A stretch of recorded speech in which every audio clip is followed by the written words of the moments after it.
নতুন বৰ অসমখনত বেসিক্যালি আমাৰ যিটো ঐতিহ্য সংস্কৃতি বিসৰ্জন দিব খোজে। লাচিতৰ লগত বাঘ হাজৰিকা কেনেকৈ থাকিব? বাঘ হাজৰিকা বোলাটো মানুহেই নাছিলে। শংকৰৰ লগত মাধৱদেৱ যে থাকিব এইটোতো বৰপেটাৰ মানুহে ৰন্ধে ৰন্ধে জানে। শংকৰদেৱৰ লগত ছাৰ দৰে কোন আছিলে? মাধৱদেৱ আছিলে নে আজান ফকীৰ আছিলে? এই যে কথাবোৰ কয় ইনডাইৰেক্টলি কি কৈছে যে বাংলাদেশী আৰু আমি একেলগে থাকিব লাগিব। তাৰ মানে কি বুজাইছে যে নতুন বৰ অসমত বাংলাদেশীসকল আৰু অসমীয়াসকলক মই একেলগ কৰি দিম। তাৰমানে কৈয়ে দিয়ক যে আমাৰ সত্ৰ মন্দিৰ ল'ৰা ছোৱালী যি আছে মই বিসৰ্জন দি দিম। এনেকুৱা বৰ অসম আমাক নালাগে। আমাক কোনখন বৰ অসম লাগে? যিখন স্বৰ্গদেউ চাওলুং চুকাফাই কৰিছিল, যিখন বৰ অসম মহাপুৰুষ শ্ৰীমন্ত শংকৰদেৱে কৰিছিল। গৌৰৱ গগৈয়ে কৰা বৰ অসমখন আমাক নালাগে। সংকটৰ মুহূৰ্তত আমি একেলগ হৈ থাকিব লাগিব। একতাৰ বেলেগ কোনো কথা নাই।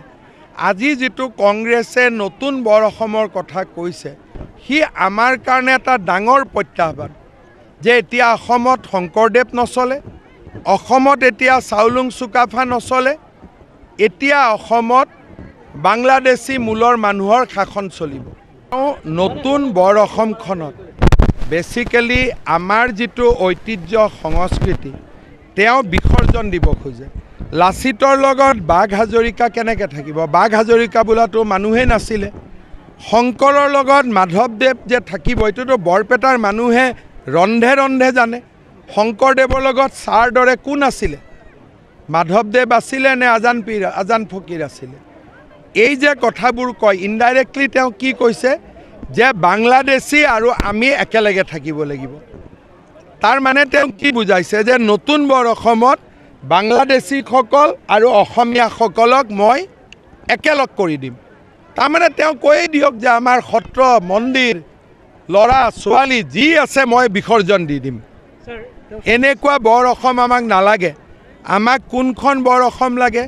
যিখন স্বৰ্গদেউ চাওলুং চুকাফাই কৰিছিল, যিখন বৰ অসম মহাপুৰুষ শ্ৰীমন্ত শংকৰদেৱে কৰিছিল। গৌৰৱ গগৈয়ে কৰা বৰ অসমখন আমাক নালাগে। সংকটৰ মুহূৰ্তত আমি একেলগ হৈ থাকিব লাগিব। একতাৰ বেলেগ কোনো কথা নাই।